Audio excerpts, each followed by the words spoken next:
Hi guys, welcome back. Today I'm going to be reviewing My Name is Rapunzel by Hilton. The author very kindly sent me this copy for review.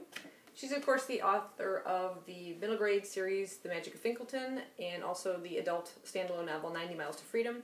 And this is Casey's first foray into YA, and she's done it with a fairy tale retelling.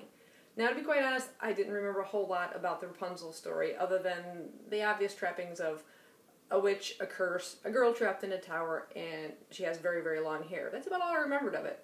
And I actually kind of Googled it, too, to kind of refresh my memory what the original kind of versions of it were, like the Disney version, the Brothers Grimm version. But this is Rapunzel's version. She is telling this from her own personal point of view, and she's fed up with all these lies and stories like the Disney story, the Brothers Grimm story, of which she is aware, which is kind of interesting. So this is a different take on the original Rapunzel story. And it's sort of written in, like I said, first-person point of view, and it's divided into two parts. And it starts out in the year 1768, I believe it was, on the eve of Rapunzel's being proposed to by her prince, Henry, soon to be the next king. And suddenly a witch comes along, and they are both cursed. And it changes her life forever. Henry disappears. This is the point in the story, like I said, very early on in the story, that I kind of had trouble liking Rapunzel's character, because at that very moment, she kind of lies about the events that took place. And as the story progressed, I kind of understood she's very young, she made a big mistake when she was younger, and that kind of brought about this whole circumstances. But she sort of lies about what happens, particularly to Henry. And I thought, well, Henry's got family, they're going to wonder what happened to him. And I was kind of upset about how she handled the situation, but I kind of came to understand it. And as the story progresses, it pulls you all the way into part 2, which takes you all the way to the 21st century. You're in the year 2013. She's sort of been dragged through history, kind of dragging her heels as events and things have changed around her, modern-day conveniences, indoor plumbing, electricity. She sort of kind of rebels against a lot of this, but is sort of forced to kind of accept them.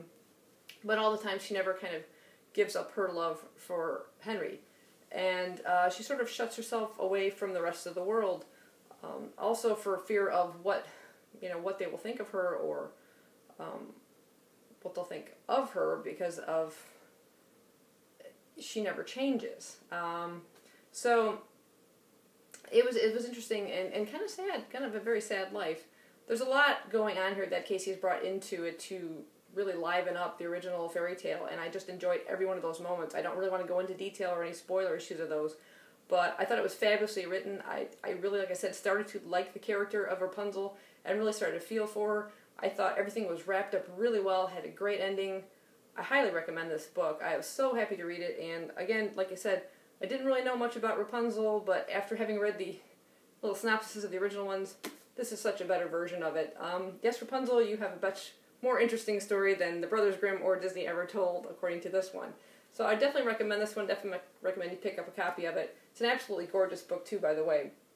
A lovely designed cover, and it's got that kind of buttery feel to it. And this image is sort of superimposed on Rapunzel. You'll see a little bit better there too. So, super cool book, really enjoyed it, definitely recommend you pick it up, and I give this 5 stars. Thanks for watching.